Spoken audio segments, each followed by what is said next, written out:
Et voici donc mes deux dessins de renard à l'aquarelle. Donc c'est un renard qui marche dans la nuit, un jour d'hiver, voilà. Donc comme vous pouvez le constater, j'ai fait ce dessin deux fois. D'une part parce que j'étais pas trop contente la deuxième fois, et d'autre part parce que je voulais partager avec vous. Donc le deuxième dessin, c'était l'occasion d'enregistrer sa réalisation. Et donc dans cette vidéo, vous allez pouvoir voir les étapes une à une de la réalisation du dessin. Donc comme vous pouvez le constater, je commence toujours par un dessin à la main levée, au crayon papier, dans mon petit carnet d'aquarelle. Un dessin qui n'est pas très précis, pas très détaillé, ça suffit largement, puisqu'après on peut toujours évoluer en appliquant la peinture. Et donc là, comme c'est un jour d'hiver, j'ai utilisé la gomme réservée pour faire quelques petits points de neige qui tombent. Alors par contre, faites pas comme moi. Comme vous pouvez le constater, moi j'ai pas attendu que ça sèche, et ça c'est pas bien.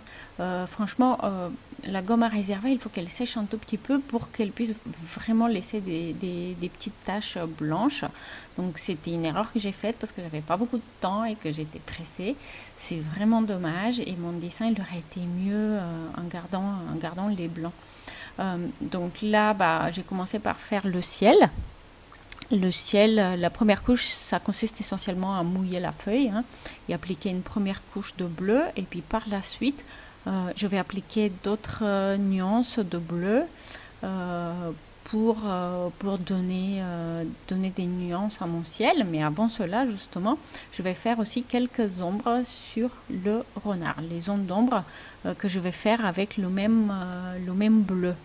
Après, l'idée, c'est justement de laisser sécher ce bleu pour qu'il ne se mélange pas trop avec l'orange qui va permettre de faire la fourrure de notre renard. Voilà. N'hésitez pas à me dire dans les commentaires lequel de ces deux dessins vous préférez, le premier ou le deuxième. Moi, j'ai quand même une petite préférence pour le deuxième, même s'il y a des choses que je regrette. Comme je vous ai dit, j'ai pas assez laissé sécher, par exemple, ça c'est dommage. Et puis aussi la posture du renard, je trouve que ça fait un peu plus look renard. Dites-moi ce que vous en pensez dans les commentaires. Alors, pour le matériel, dans la description de la vidéo, vous allez trouver un lien où j'ai listé tout le matériel que j'utilise. En fait, j'utilise tout le temps la même chose pour tous mes dessins. J'ai très peu de matériel, et mes dessins, ils sont sortis en fait d'un carnet que je garde. C'est une sorte de journal illustré, même si les dessins souvent ils n'ont aucun rapport avec ma journée. C'est quand même un journal illustré parce que je trouve qu'on retrouve quand même des ambiances qui permettent d'illustrer la journée que j'ai passée. Et en fait, c'est une bonne façon de retrouver un peu de zen. En fait, c'est un temps calme. Le temps que je garde pour moi pour faire mon petit dessin, ça prend jamais plus que 15 minutes.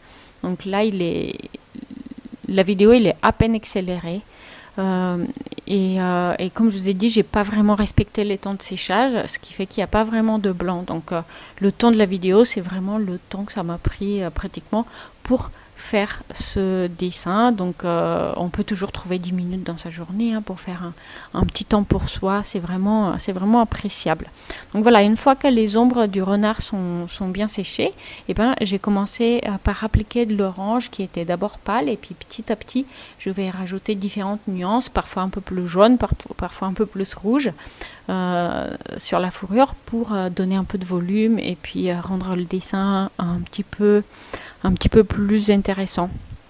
Je vais faire ça pratiquement mouillé sur mouillé, mais lorsque je veux saturer la peinture, je vais un petit peu essorer mon pinceau pour avoir une couleur un petit peu plus saturée. Alors une autre chose que vous avez sans doute remarqué, c'est que moi j'ai pas vraiment de palette. Quand je fais de l'aquarelle, j'utilise pas de palette. Je mélange les couleurs directement dans les godets d'aquarelle, et puis après à la fin du dessin, je les lave un petit peu avec mon pinceau.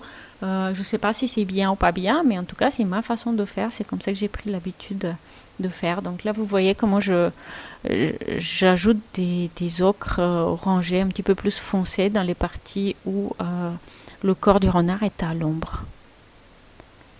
Voilà. Et puis tout à la fin, quand c'est sec, parfois j'ai l'habitude de rajouter quelques traits avec un stylo gel Ça peut être du blanc ou du noir en fonction des besoins. Souvent, quand il y a une fourrure, des petits traits de blanc, ça permet de donner un petit peu plus de volume à la fourrure, mais c'est absolument pas obligatoire. D'ailleurs, j'en ai pas fait pour ce dessin, mais si vous avez vu d'autres vidéos sur la chaîne, vous allez trouver facilement des exemples où j'ai utilisé les stylos gel pour rajouter quelques petits traits blancs ou noirs. Ça permet d'avoir un petit peu plus de précision. Donc voilà, je crois que c'est à peu près tout. N'hésitez pas à me dire une fois de plus dans les commentaires si vous avez apprécié ce tuto, si vous avez aimé le dessin et laquelle des deux versions du dessin vous a plus plu. Aussi, mes autres vidéos, souvent il y a un seul dessin. Là, c'est peut-être la deuxième vidéo que je publie avec deux dessins parallèles. Dites-moi si ça vous plaît d'avoir une autre copie du dessin à côté ou si c'est complètement inutile. Ça me permet de savoir comment faire mes vidéos pour qu'elles soient mieux. Voilà, merci d'avoir vu cette vidéo. Si vous avez envie de démarrer un carnet journal illustré comme moi, et dans la description vous allez non seulement trouver le lien avec le matériel utilisé, mais aussi le lien vers un PDF qui va vous permettre de garder la motivation pendant les 3 premières semaines.